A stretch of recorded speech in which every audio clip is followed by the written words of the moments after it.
지난주에 이어서 오늘도 야곱을 통해서 참된 신앙이 무엇인지를 살피면서 은혜 받고자 합니다.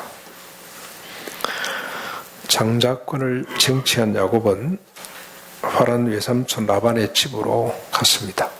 그곳에서 환대를 받습니다. 아마 그 다음 날부터 천성이 부지런한 야곱은 외삼촌 라반의 집을 도왔던 것 같습니다. 열심히 일했던 것 같습니다. 야곱이 얼마나 부지런한 사람이냐면, 여러분, 저 양지기들이 물 먹이러 왔을 때 해가 아직 중천에 있는데 뭐 벌써 물 먹이러 왔냐. 양들 배를 보니 꼴을 더 뜯겨야 되겠는데 가서 풀을 더 뜯기라고 할 만큼, 여러분, 이게 쉬운 일이 아니거든요. 남의 일을 간섭 잘한다는 뜻도 있지만 이 게으른 걸 천성적으로 못 보는 것 같습니다. 야곱이 그 천성대로 부지런히 그 다음 날부터 아마 외삼촌을 도왔던 것 같습니다. 그러면서 외삼촌 집에 있는 딸 라헬과 사랑에 빠졌습니다. 외삼촌 집에 두 딸이 있었는데 언니는 레아고 동생은 라헬입니다. 그런데 동생이 더 예뻤던 모양입니다. 언니는 시력이 약하다는 표현이 있습니다만 라헬을 사랑해서 사랑에 빠지게 됩니다. 한 달이 지나자 외삼촌 라반이 아무리 생일이지만 품삯도 안 받고 일하는 것은 옳지 않다. 품삯을 청하자라고 제안을 합니다. 그랬더니 야곱이 외삼촌 그럴 필요 없이 라헬을 내 아내로 주십시오. 그러면 내가 7년 동안 당신에게 봉사하겠습니다. 품삯 필요 없고 저 레아를 나에게만 주면 7년 동안 내가 머슴살이를 하겠습니다. 그랬더니 외삼촌이 내게 주는 게 남의 주는 것보다 낫지. 그러면서 서로 계약을 맺습니다. 라헬을 죽이라고 7년 일해 주는 것으로 계약이 됐습니다. 7년을 하루같이 일한 야곱이 계약대로 라헬을 아내로 맞이합니다. 큰 잔치를 베풀고 아마 저녁에 신부를 이렇게 데리고 모여야죠. 하룻밤 자고 다음날 아침에 일어나 보니 옆에 라헬이 아니고 레아가 누워 있습니다. 야곱이 라반에게 외삼촌이 어찌 나를 이렇게 할 수가 있냐. 내가 라헬을 위해서 외삼촌을 섬기는데 어떻게 나를 속일 수 있냐고 강하게 항의를 합니다. 그랬더니 라반이 우리 땅에 있는 언니보다 아우를 먼저 주는 법이 없다. 7일을 더 일해라. 그러면 내가 라헬도 주마. 대신에 7년 더 일해야 된다. 그래서 다시 야곱은 7년 동안 일을 더 하게 됩니다. 장가문 가려고 7년 14년 동안 머슴살이를 하게 됐습니다. 잘하는데요, 이죠? 졸지에 두 아내를 얻었지만 이게 품삯이라고 하기엔 너무나 고통스러웠습니다. 두 아내 때문에 또 다른 두 아내를 이 레아와 라헬이 자기 여종을 또 들이밀었잖아요. 그래서 졸지에 네 아내를 얻었습니다. 네 아내를 두고 11명의 아들을 낳았습니다. 그러면서 이 가정은 소위 말해서 엮이는 가정으로 무너져 내립니다.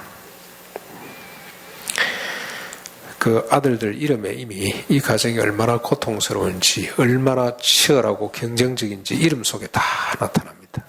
11명의 이름이 하나같이 이 갈등, 고통을 담고 있습니다. 14년 세월을 채운 야곱이 외삼촌 라반에게 말을 합니다. 이때가 요셉이 태어날 때인데요.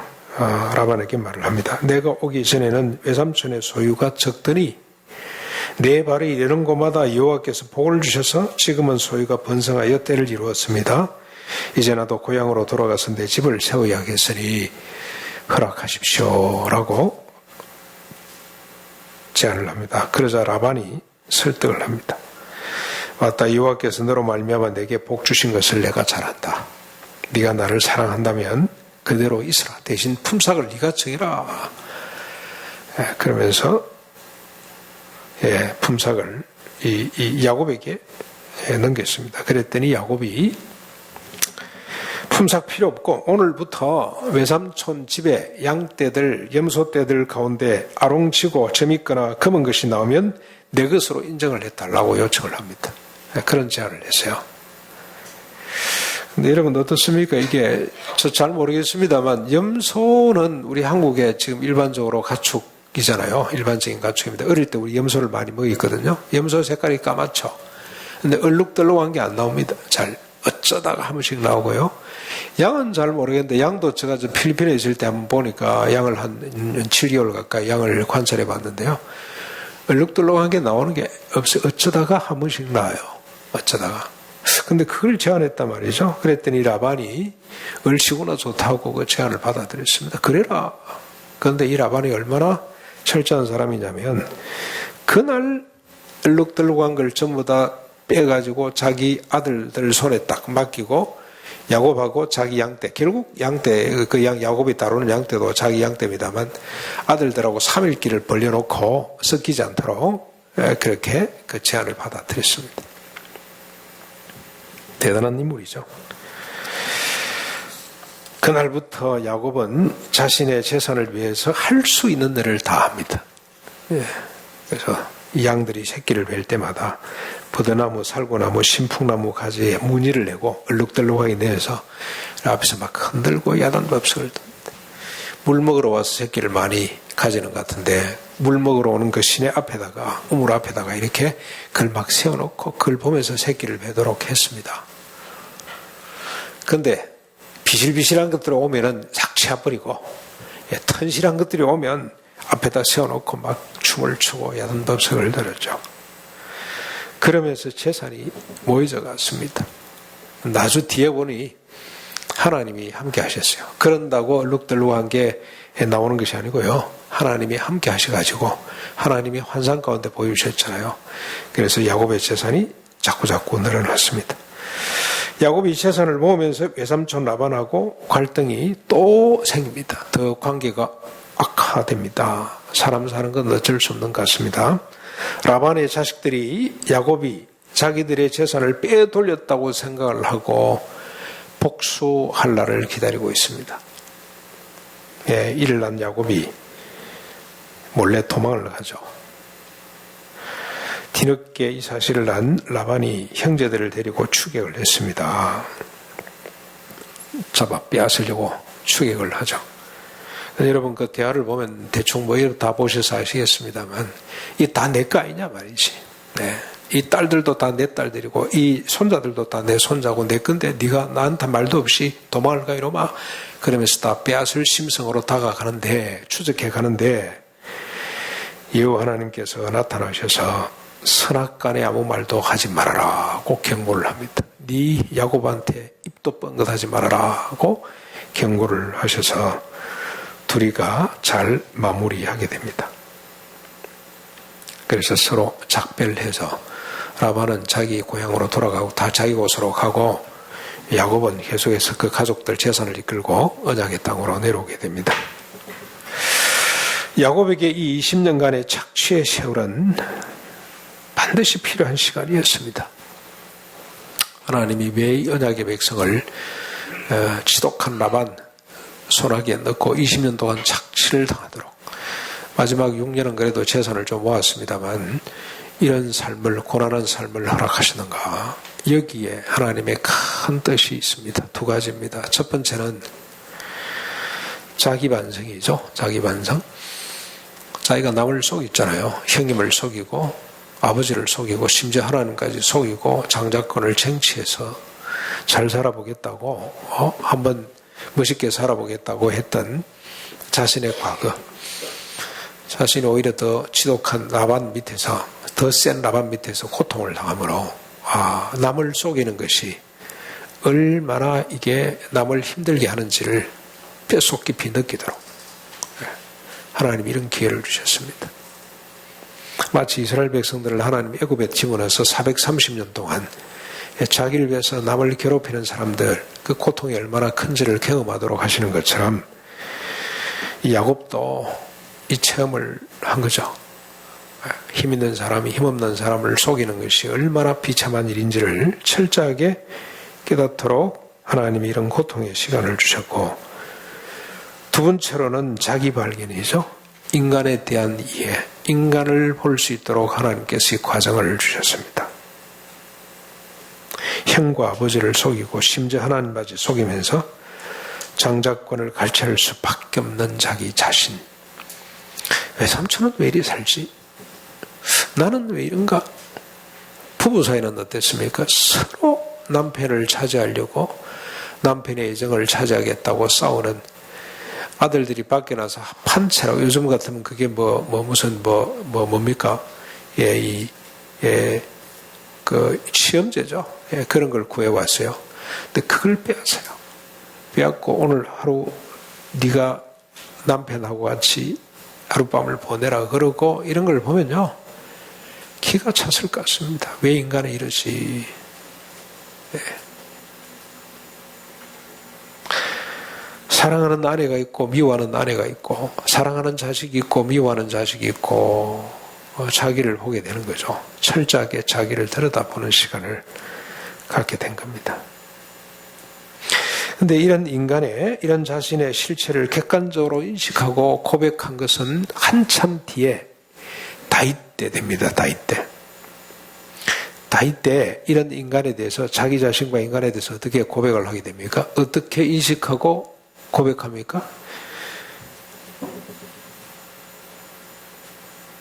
어머니 태중에 조성될 때부터 죽어 마땅한 죄인으로 인식이 되죠. 그리고 고백됩니다. 고백. 일반화된 거죠. 일반화. 근데 그 전까지는 이렇게 잘 몰랐어요. 막연히만 느꼈습니다. 막연히. 야곱은 이렇게 막연히 느끼는 거죠. 왜 인간이 이러고 살아야 되지?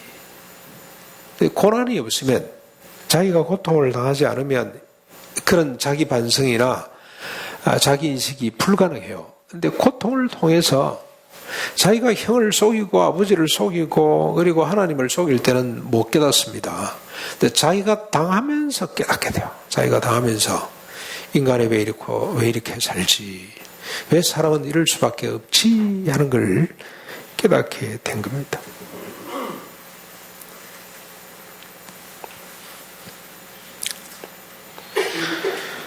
여러분, 이 야곱이라는 인간이 한번 보십시오. 미스바의 논쟁이죠. 미스바에 내려와서 자기 외삼촌하고 이제 서로 합의를 하죠. 전부 다 이 외삼촌이 내려와서 또 한마디 해요. 하나님이 선악간에 아무 말도 하지 마라 그랬는데, 내려와서, 야, 이놈아, 네가 왜 마치 꼭 도둑처럼 도망을 가냐. 그랬더니 외삼촌이 나한테 그동안 해준 게 뭐 있냐? 내가 외삼촌한테 쏘은 것밖에 더 있겠냐? 그랬더니 이거 뭐 누구 먹고 이게 이 자식들은 내 자식이 아니냐, 이 딸들은 내 딸이 아니더냐, 네가 가진 이 재산이 내 거 아니냐, 이러고 또 한마디 하죠. 그리고 서로 합의를 맺는데 서로 이제 우리가 침략하지 말고 서로 빼앗지 말고 서로 인정하면서 살자고 여러분 계약을 맺을 때 여러분 재밌죠? 미스바라고 이름을 정하잖아요. 미스바. 나중에 지명이 됩니다만 그 전에 라반은 이 부르기도 힘듭니다. 여갈사두다. 여갈사두다. 그 다음에 그랬더니 야곱은 뭐라 그럽니까?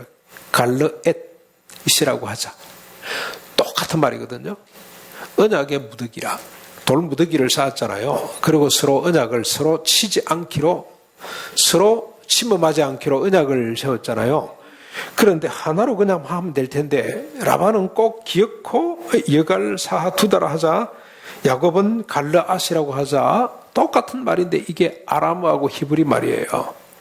야곱은 자기 히브리 말로 정하자 그러고 외삼촌 라반은 아람 말로 정하자 그러고 그래서 안 되니까 합의해서 미스바라는 말이 나온 것 같습니다. 그냥 미스바라고 하자.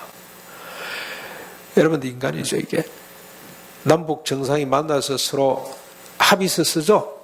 서로 정상회담 마치고 난 뒤에 합의문을 작성할 때 그때 단어 한자 가지고 30분 1시간 동안 서로 씨름하죠. 서로 자신에게 유리하도록 자신에게 손해가 가지 않도록 그놈을 결정하는데 시간이 1시간 2시간 걸린단 말이죠. 그런 일이 비일비재합니다. 한일 간의 관계, 우리 박근혜 대통령 때 맺었던 그 언약서 있죠. 그걸 지금 또 다시 또 해석하고 그걸 뒤집으려고 그러고 또 뒤집고 나면 또 뒤집고 단어 한자 가지고 싸우는 것이 인간의 실존입니다. 이런 걸 통해서 자기를 들여다보게 됩니다. 이렇게 자신의 실체를 깨닫는 사람은 야곱뿐만이 아니고요, 아브라함도 그랬어요. 아브라함도. 이게 객관화되고 표준화되기까지는, 일반화되기까지는 다윗 시대 때 됩니다만 그 전에 아브라함이 그랬습니다. 이삭도 마찬가지입니다. 사람의 아내들을 얻으면서 그 소생들을 내칠 수밖에 없는 자신. 아브라함이 그랬잖아요.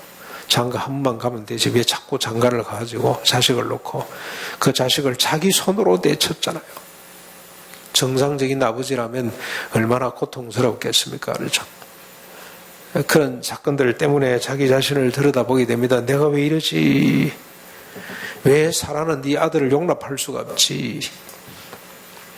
하나님의 뜻이 정해졌음에도 불구하고 큰아들 예색의 장자권을 주려고 했던 이삭의 경험을 통해서 인간이 얼마나 자기애적이고 자기 중심적인지를 깨달아갔습니다. 근데 이건 아브라함, 이삭만 그런 것이 아니고 그 위로 올라가면 셈이 그랬고 노아가 그랬습니다. 노아. 자기 실수한 걸 좀 흉을 봤다고 비난했다고 아들 함을 저주할 수밖에 없었던 노아. 지금 살아남은 가족이 몇이 되질 않아요. 이들 식구밖에 안 되는데 아버지의 실수를 그걸 자기 형제들에게 비난했던 함의 실존. 왜 그러는지. 그걸 왜 또 저주까지 해요? 끔찍한 저주를 할 수밖에 없는 아버지의 심정. 그러면서 아마 노아도 셈도 함도 고민했을 겁니다. 왜 우리가 이럴 수밖에 없지?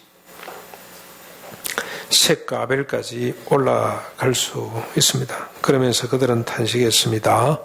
왜 우리가 이렇게 살 수밖에 없을까? 이게 바로 하나님의 사람들의 특징입니다. 여러분 성경에 보시면 계속 하나님의 아들들이 사람의 딸들에게 시집을 가고 장가를 갔다라 이런 표현이 나오잖아요. 그래서 무너져가는 인간의 역사를 기록을 했는데 하나님의 아들뿐이겠습니까? 하나님의 아들, 딸들이 있고 사람의 아들, 딸들이 구분이 돼요. 이 차이가 뭔지 아세요? 차이가?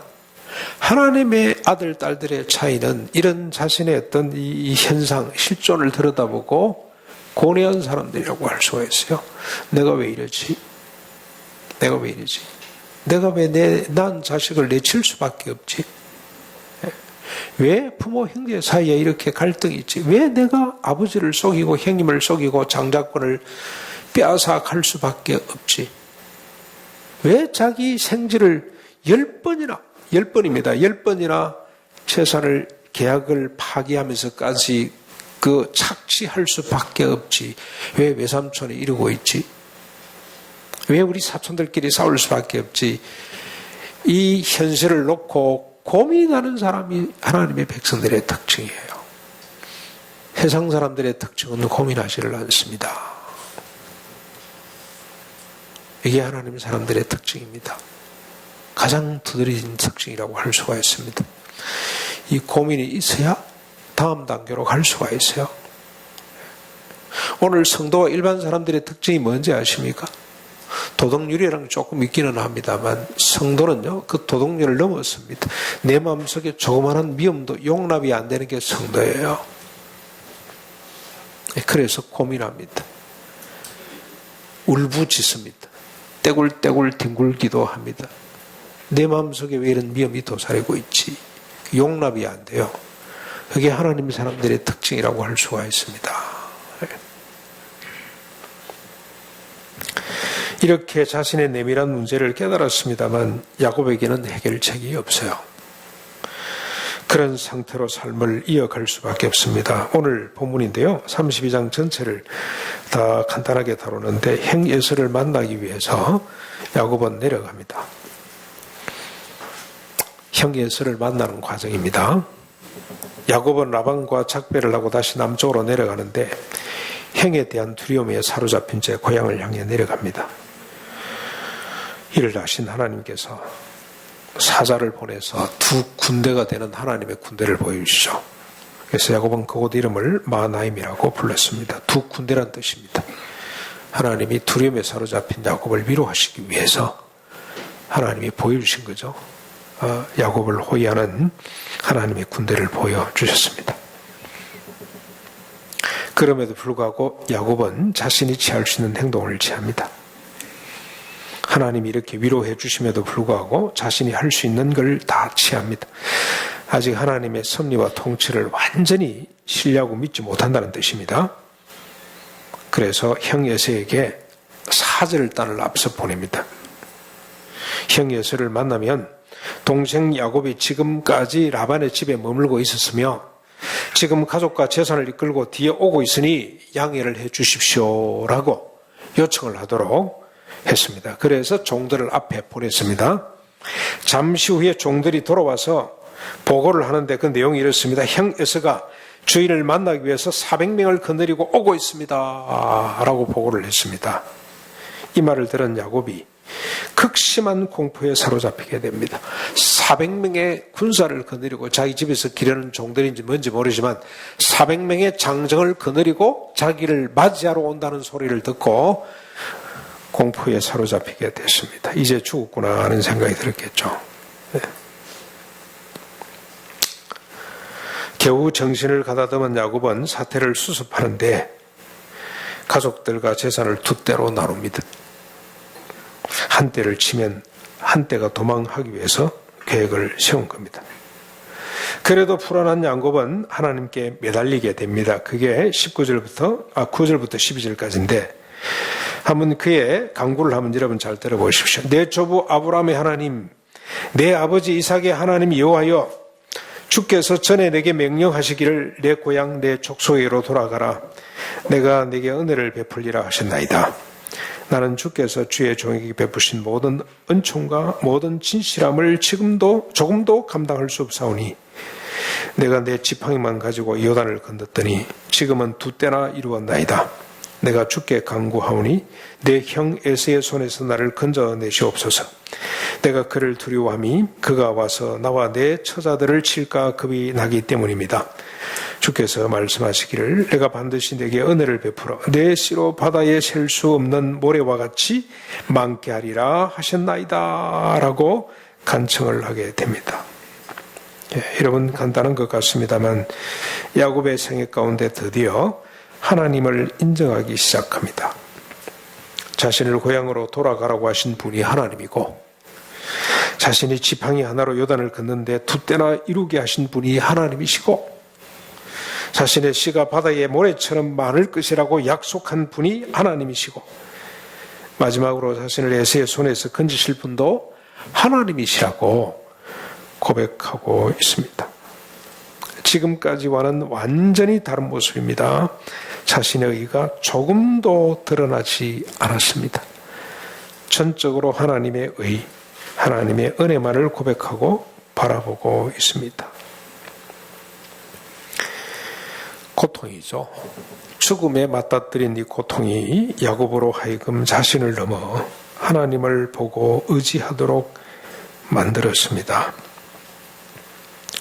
우리가 코로나19 바이러스 때문에 고통을 많이 당하고 있습니다만 그래서 심지어는 교회도 폐지하는 일까지 벌어졌는데 저는 이게 또 우리에게 주는 큰 유익이 있을 거라고 생각을 합니다. 인간이 얼마나 연약한지 혹 자기를 넘어서서 하나님을 바라보는 계기가 됐으면 좋겠다 그런 생각을 합니다. 야곱이 그런 생의 순간을 맞이하게 됐습니다. 조금 전까지만 해도 라반하고 맞짱을 둘 때가 됐습니까? 하나님이 내가 발 가는 곳마다 복을 주셨다. 자기가 드러났죠. 자기 업적, 자기 공로가 드러났습니다만 에서 400명을 거느리고 오는데 에서 앞에서 그런 모습을 조금도 볼 수가 없습니다. 전적으로 하나님입니다. 나를 떠나게 하시는 분도 하나님이고 나에게 재산을 주신 분도 하나님이고 에서의 손에서 건져내실 분도 하나님 당신밖에 없습니다. 비로소 야곱이 무릎을 꿇는 장면이 왔습니다. 그런데 그래놓고 야곱이 다시 자신의 의를 붙들게 됩니다. 할 수 없죠. 어쩔 수가 없습니다. 그곳에서 하룻밤을 지내면서 형 에서의 마음을 돌려보겠다고 예물을 준비합니다. 예물 내역들을 쭉 이렇게 밝히고 있는데 암염소 200, 수염소 20, 암양 200, 순양 20. 순양이 훨씬 작죠. 왜 그렇습니까? 순양은 순염소나 순양은 재산 가치가 없어요. 이렇게 좋은 걸 지금 챙겼다 이렇게 보시면 되겠습니다. 전나는 낙타 30과 그 새끼들, 암소 40, 황소 10, 이것도 마찬가지입니다. 황소는 별로 가치가 없는 겁니다. 암낙이 20과 그 새끼 낙이 10입니다. 제가 한번 이 계산을 해보니까 540마리. 새끼들이 한 40에서 50마리 정도가 됩니다. 한 600여 마리 가축을 준비를 했습니다. 형 마음을 한번 누그러뜨리 보겠다고. 여러분 600마리 가축 같으면 지금도 큰 재산이죠. 예, 지금도 어마어마한 재산인데 그때 당시 얼마나 큰 재산이겠습니까? 그걸 준비했습니다. 하나님도 의지하고 자신이 할 바도 다 하는 것, 이건 뭐 좋은 일이라고 할 수 있습니다. 그러나 지금 야곱의 경우는 다릅니다. 한 손으로는 하나님을 붙잡고 또 한 손으로는 자기 자신을 붙잡고 있는 형국입니다. 그래서 야곱은 야곱일 수밖에 없습니다. 이 예물을 준비해 놓고 그걸 다시 배열합니다. 배열. 어떻게 하냐면 여러 때를 종들에게 나누어 맡겨서 앞서 가다가 에서를 만나거든 차례대로 내놔라는 겁니다. 차례대로. 그래서 에서가 물으면 이것이 우리 야곱의 것인데 주를 위해서 준비한 예물이라고 말을 하도록 그렇게 작전을 짰습니다. 한참에 다 주는 것이 아니고 찔끔찔끔 줘가면서 계속 주도록, 그래서 형 에서의 마음이 풀리도록 그렇게 작전을 짰습니다. 그래도 마음이 놓이지 않자 야곱은 밤중에 일어나서 다시 가장 야곱다운 계획을 하나 세웁니다. 자신만 남고 모든 소유와 가족들을 약복 나루트를 건너게 했습니다. 그런데 이미 마음속에 순서를 정해놓았습니다. 그게 33장 1절부터 2절까지 나옵니다만 마음속에 순서를 정해놓는데 그 순서가 기가 찹니다. 여종들 둘 그리고 그 자식들을 맨 앞에 세웠고 그 다음에 좀 덜 사랑했던 레아와 그 자식들을 그 뒤에다 세우고 가장 사랑했던 라헬과 요셉은 맨 뒤에다 세워놓고 그리고 앞으로 가도록 만듭니다. 여러분, 이 두 여종의 아들들 입장에서 한번 생각해 보십시오. 아버지라고 부르고 싶겠습니까? 예? 근데 야곱이 어쩔 수 없잖아요. 야곱뿐이겠습니까? 16가족이죠. 계산해 보니까 요셉까지 11명 나왔고요. 아내가 4사람이고 자기 16가족이에요. 16가족 누구도 이 모순되고 원망스러운 실존을 기억할 수가 없어요. 그때 어떤 사람이라고 하는 하나님이 홀로 남은 야곱에게 나타나셨습니다. 찾아오신 거죠. 이에 야곱이 하나님과 밤이 맞도록 씨름을 합니다. 하나님이 야곱의 허벅지 관절이죠. 고관절을 쳐서 어긋나게 했습니다. 그래도 야곱이 놓지를 않습니다. 날이 세리하자 하나님이 나로 가게 하라고 하지만 야곱은 내게 축복하지 않으면 놓을 수가 없다고 애원을 합니다. 안 놓습니다. 놓을 수가 없습니다. 이때 나이가 야곱이 97세거든요. 97세. 요셉을 낳을 때 나이가 97세란 말이죠. 97년 생애 가운데 가장 처참한 순간이죠. 가장 불쌍한 순간입니다. 그런데 97년 생애 가운데 이만큼 숭고한 적이 없어요. 아름다운 적이 없습니다. 야곱은 하나님을 놓을 수가 없습니다. 고관절이 부러져도 하나님을 놓을 수가 없었습니다. 왜냐하면 더 이상 자신을 믿을 수 없기 때문입니다. 자신이 사는 길은 오직 하나님 손에 달렸음을 알았기 때문입니다. 그래서 하나님 앞에서 항복하는 순간입니다. 항복. 자기 부인이 일어났습니다. 더 이상 자신을 믿을 수가 없는 상이라고 하나님 앞에 고백하는 순간입니다. 하나님도 이 순간을 기다리셨습니다. 이 순간을 위해서 하나님께서 20년 동안 작업을 하셨다고 해도 과언이 아닙니다. 그래서 하나님은 야곱의 이름을 바꿔주십니다. 더 이상 야곱이라고 하지 말고 이스라엘이라고 하라. 더 이상 야곱으로 살지 마라. 야곱은 무슨 뜻입니까? 싸워서 이기는 거죠. 형의 발꿈치를 붙잡고 나와서 경쟁에서 이기는 자, 탈취하는 자, 속이는 자가 야곱이에요. 그렇게 살지 말고 이스라엘은 뭡니까? 하나님과 더불어 싸워 이기는 자입니다. 이스라엘이. 그런 뜻으로 이름을 바꾸었습니다. 이름을 바꾼다는 것은 삶의 의미만을 바꾸는 것이 아니고요. 존재 자체를 바꾼다는 뜻이 있습니다. 자기를 위해 남들을 속이며 경쟁하면서 하던 인간을 하나님의 소원을 품고 하나님과 씨름하는 인간으로 존재 자체를 바꾸신다는 뜻입니다. 자신의 욕망을 쫓고 채우는 삶이 아니라 하나님의 소원을 쫓고 채우는 삶을 살도록 그 존재를 바꾸신다는 뜻으로 하나님이 이름을 바꿔주신 겁니다. 아직도 야곱은 이해할 수 없지만은 하나님에 의해서 야곱에게 이런 일이 일어났습니다. 마치 야곱에서 이스라엘로 이름이 바뀌는 것처럼 자신도 모릅니다만 야곱의 존재가 이제는 바뀌게 된 것입니다. 하나님이 그렇게 하셨습니다. 여전히 야곱은 야곱입니다. 다시 자기의가 발동돼서 하나님께 당신의 이름이 뭐냐고 묻습니다. 대단합니다. 그렇죠?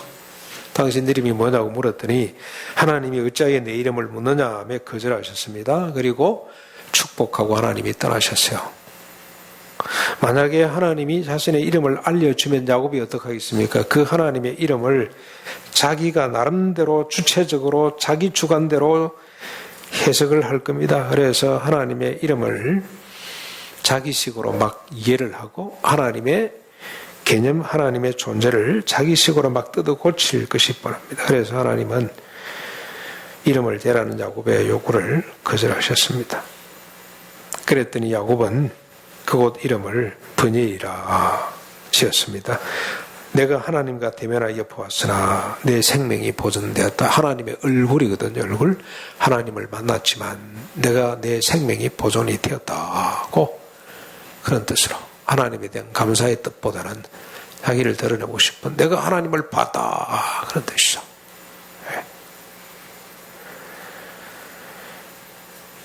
하나님 살려만 주십시오라고 했던 야곱이 아직도 살아있다는 뜻입니다.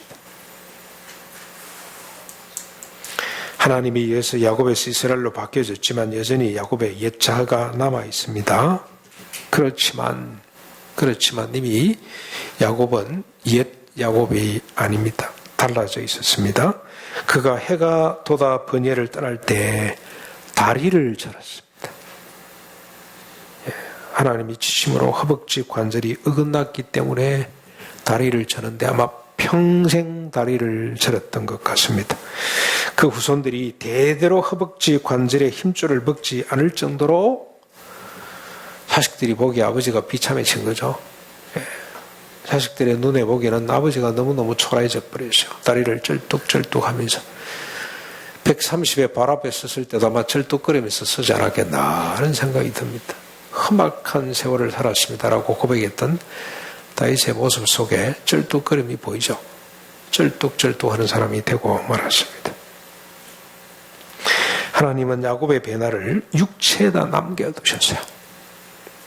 더 이상 자기를 위해 남을 속이며 경쟁하는 삶이 아니라 하나님의 손을 품고 하나님과 씨름하여 이기는 사람이 되도록 흔적을 남겨두셨어요. 자신은 죽고 하나님이 사셨다는 은혜의 표를 육체 가운데 하나님이 남겨놓으셨습니다. 그래서 쩔뚝거릴 때마다 그건 부정할 수가 없잖아요. 평생에 쩔뚝거리면서 사는 거잖아요. 요즘은 수술을 해서 고치는 사람들이 많습니다만 고관절이 잘못되니까 쩔뚝거리더라고요. 우리 권사님도 고관절이 잘못돼서 수술을 하고 지금은 반듯하게 걷습니다만 옛날에 보니까 쩔뚝쩔뚝하면서 가셨어요. 그건 거부할 수가 없어요. 부정할 수가 없습니다. 하나님이 은혜의 표로 남겨놨습니다. 더 이상 너를 위해서 다른 사람과 싸우지 말고 내 손을 품고 나와 싸워서 이기는 사람이 되거라. 그런 뜻입니다. 사랑하는 성도 여러분, 이스라엘 백성들은 지금도 허벅지 관절에 있는 힘줄을 먹지 않는다고 합니다. 제가 자료를 보니까 지금도 안 먹는데요. 이스라엘 사람들은 그걸 빼낸대요. 그 부위를 떼내버리고 먹는답니다. 그러나 우리는 감사함으로 이 부위를 먹을 수 있어야 됩니다. 먹을 때마다 나의 욕망을 위해 이웃과 싸우는 나는 죽고 주님의 손을 품고 주님과 싸워 이기는 나로 새롭게 되었다는 사실을 확인할 수 있기 때문에 이 부분을 제일 먼저 먹었으면 좋겠다는 생각이 듭니다.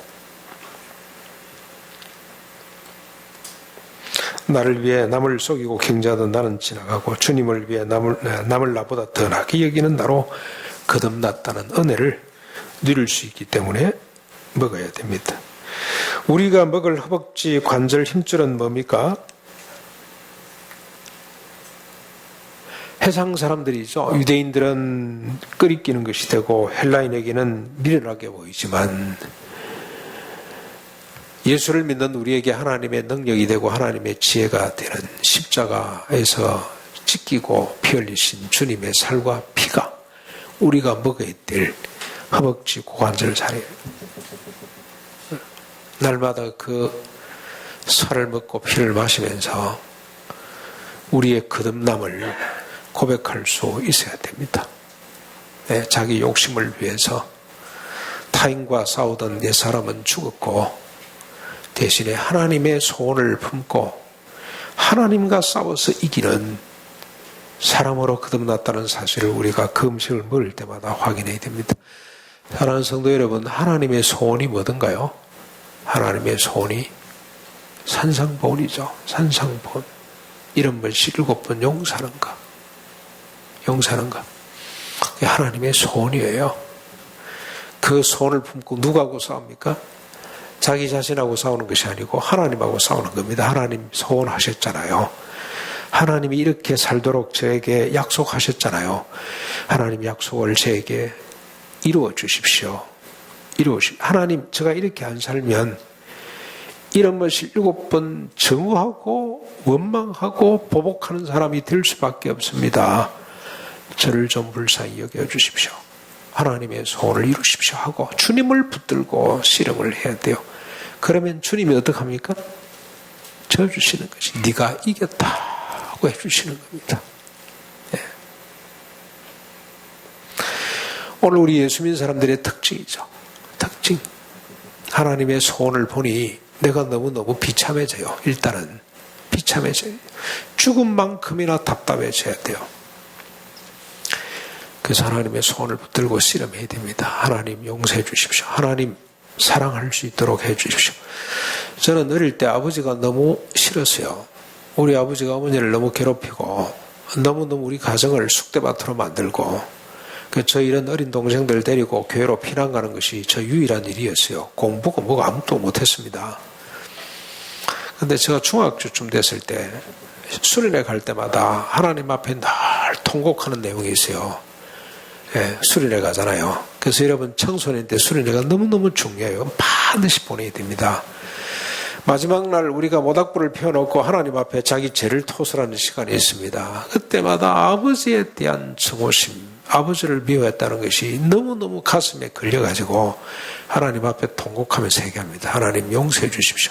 제가 아버지를 미워했습니다. 예. 왜 그랬습니까?